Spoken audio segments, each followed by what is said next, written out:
Y a-t-il des pesticides dans nos aliments?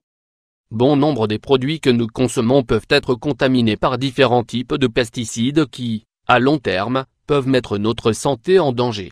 Si vous vous êtes déjà demandé s'il peut y avoir des pesticides dans vos aliments, prenez note des informations que nous vous donnons ci-dessous et qui pourraient vous aider à répondre à cette question. Si nous y réfléchissons un moment, il y a beaucoup d'aliments que nous mangeons qui viennent de la campagne. Au-delà des fruits et légumes, il y a beaucoup d'autres d'aliments dont les ingrédients proviennent également de la campagne. Par exemple, dans un sandwich, le pain utilise des dérivés de blé pour être fabriqué. Et le blé a été cultivé dans des champs. Ce n'est là qu'un exemple parmi tant d'autres que nous pourrions trouver, mais pas le seul. Dans la plupart des pays, l'agriculture se fait de manière industrielle. Ce type d'agriculture utilise des pesticides parmi ses intrants. Cela implique un certain nombre de substances toxiques. À l'heure actuelle, il n'existe pas encore de règles fixant des limites maximales pour les résidus de pesticides susceptibles d'être présents dans les aliments. Ce qui garantira que les consommateurs peuvent consommer des produits non contaminés. Selon l'Organisation des Nations Unies pour l'alimentation et l'agriculture, FAO, les pays utilisent en moyenne 4,55 tonnes pour 1000 hectares de pesticides par an.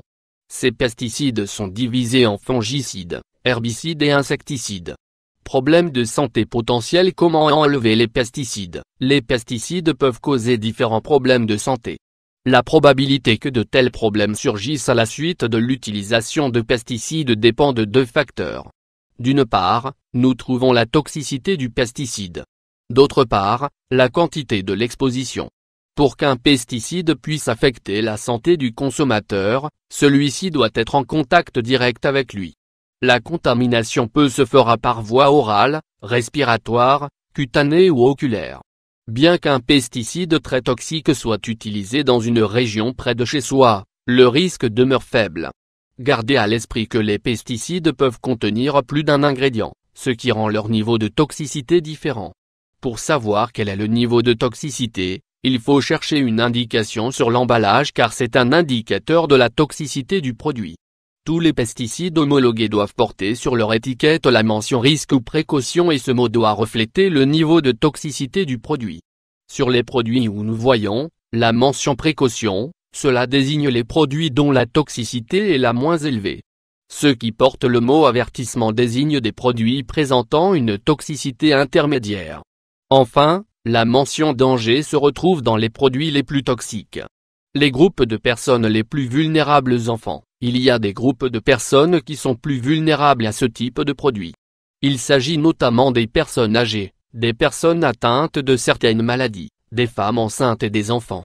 Pour réduire la probabilité d'avoir un problème lors de l'utilisation ou de la consommation de produits avec des pesticides, vous devrez trouver des moyens de réduire l'exposition ou choisir un produit moins toxique.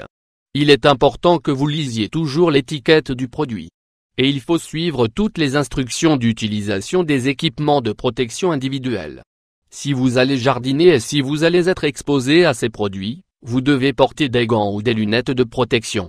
L'agriculture biologique, un grand espoir. Légumes. L'agriculture biologique serait un grand espoir à cet égard. Elle allie la science et le meilleur de l'innovation moderne au respect de la nature et de la biodiversité. C'est un type d'agriculture qui privilégie les aliments sains. C'est aussi un type de culture qui protège le sol, l'eau et le climat. Cette agriculture ne pollue pas l'environnement avec des produits chimiques. Elle n'utilise pas non plus de produits génétiquement modifiés. Conclusion. Enfin, si nous voulons savoir combien de pesticides nos aliments peuvent contenir, il vaut mieux examiner l'étiquetage de ces pesticides. Et si nous voulons éviter complètement les résidus dans notre organisme, nous devrions opter pour des produits biologiques. De cette façon, nous pourrons réduire ou même éliminer ces niveaux toxiques dans votre corps. C'est plus facile à faire que vous ne le pensez.